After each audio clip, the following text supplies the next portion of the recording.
Il y a beaucoup de gens, lorsque je leur parle du podcast On Made in America, qui me demandent comment se fait-il que tu t'intéresses tant que ça à la politique américaine alors qu'il y a tellement des choses qui vont pas bien au Québec, au Canada, puis que tu pourrais consacrer tes énergies à essayer de parler de ça. Euh, c'est pas invalide comme question. En fait, je pense que c'est une question qui est absolument légitime.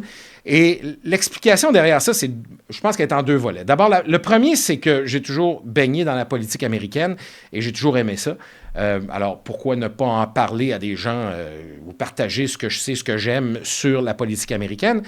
Et l'autre aspect, c'est parce qu'on doit être ouvert au fait que le Canada n'est pas immunisé à ce qui se passe aux États-Unis. La dernière chose qu'on doit faire, c'est considérer que ce qui se passe aux États-Unis est normal.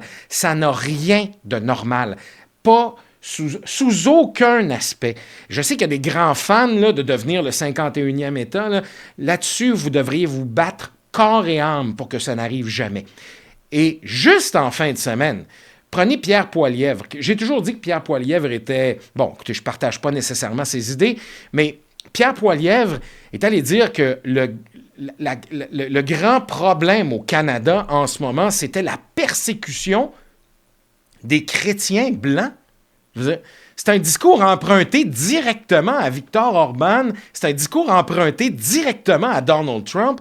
Je veux dire, il ne faut pas se mettre la tête dans le sable puis penser qu'on est à l'abri au Canada d'avoir un mouvement semblable à ce qui se passe aux États-Unis.